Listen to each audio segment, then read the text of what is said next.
ମୋ ଅବସ୍ଥା ଦେଖିକି ତ ଆପଣ ଜାଣିପାରୁଥିବେ ଏଇଟା ହେଉଛି ହୋଲି ଦିନର blog. So hi everyone, welcome to my mini blog.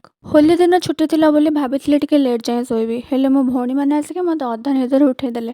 ଏମିତିରେ ତ ମୁଁ କେବେ ହୋଲି ଖେଳେନି, ବଟ୍ ଏମାନେ ସବୁ ବର୍ଷ ଆସନ୍ତି ତ ମୁଁ ଏମାନଙ୍କ ସହିତ ହୋଲି ଖେଳିଦିଏ। ଏମାନେ ବି ଖୁସି ଆଉ ମୋର ବି ଟିକେ ହୋଲି ଖେଳ ହେଇଯାଏ। ଛୁଆମାନଙ୍କ ସହିତ ହୋଲି ଖେଳି ସାରିଲା ପରେ ଏମାନେ ସବୁ ଘରକୁ ପଳେଇଥିଲେ ଆଉ ମୁଁ ସକାଳୁ କିଛି ବି ବ୍ରେକଫାଷ୍ଟ କରିନଥିଲି। ଏଇ କେକ୍ଟାକୁ ମୁଁ କେବେଠୁ ଆଣିକି ରଖିଥିଲି ଖାଇବି ବୋଲି, ବଟ୍ ଖାଇନଥିଲି। ଆଜି ବ୍ରେକଫାଷ୍ଟରେ ମୁଁ ଖାଇଥିଲି ଷ୍ଟାର ବାଲା କେକ୍। ହୋଲି ଦିନଟା ମୋର ମିଠା ଖାଇବାରୁ ଷ୍ଟାର୍ଟ ହେଇଥିଲା। କୁହନ୍ତି ନା କି ମିଠା ଖାଇବାରୁ ଷ୍ଟାର୍ଟ କଲେ ଦିନଟା କୁଆଡ଼େ ଭଲ ଯାଏ ବୋଲି, କେଜାଣି କ'ଣ।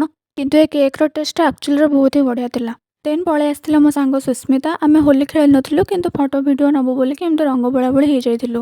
ଇଏ ହେଲା ମୋ ଭାଇ, ୟାକୁ ଆଉ ମୋ ମାମାକୁ ବି ଟିକେ ରଙ୍ଗ ଲଗେଇ ଦେଇଥିଲି। ବହୁତ ଭଲ ଭଲ ଫଟୋସ୍ ଆଉ ଭିଡ଼ିଓସ୍ ନେଇଗଲୁ ଆମେ। ଆଉ ଏଇଟା ହେଉଛି S for Sushmita, B for Barsha. କେତେ ସୁନ୍ଦର ଦେଖାଯାଉଛି ନା। ସୁସ୍ମିତାର ମୋର ପାଖାପାଖି ରହୁ କିନ୍ତୁ ଆମେ କେବେ ବି ହୋଲି ଏକା ସାଙ୍ଗରେ ଖେଳି ନଥିଲୁ। ଏଇଟା ହେଉଛି ଆମର ଫାର୍ଷ୍ଟ ଟାଇମ୍ ଫଟୋ ଭିଡ଼ିଓ ନେବା ପାଇଁ ହଉ ପଛେ। ସୁସ୍ମିତା ପଳେଇଲା ତାଙ୍କ ଘରକୁ। ଆଜି ହୋଲି ସ୍ପେଶାଲ ଆମ ଘରେ ହେଇଥିଲା ମଟନ୍।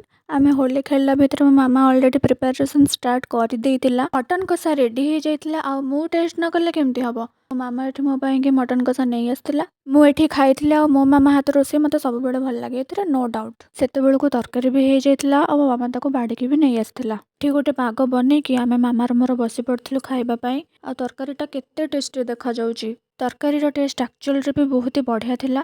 ଏଠି ଆମେ ଖାଇ ପିଇ ସାରିକି ମୁଁ ଯାଇଥିଲି ଏଠି ଶୋଇବା ପାଇଁ। ଶୋଇକି ଉଠିଲା ପରେ ଆମର ରାତିରେ ଆଉ ଗୋଟେ ପ୍ଲାନ୍ ଥିଲା, ସେଇଟା ମୁଁ ନେକ୍ସଟ ଭିଡ଼ିଓରେ ଆଣିବି। ଏମିତି ଭାତ ସହିତ ମଟନ୍ ଗୋଳିକି ଖାଇବାକୁ ମୋତେ ବହୁତ ହି ବଢ଼ିଆ ଲାଗେ। ଏଇଟା ହେଉଛି ମୋର ଟେଷ୍ଟି ବାଇଟ୍। ନେକ୍ସଟ ଭିଡ଼ିଓରେ ବହୁତ ସାରା ମଜାମସ୍ତି ଅଛି, ସୋ ଷ୍ଟେ ଟ୍ୟୁନ୍ଡ।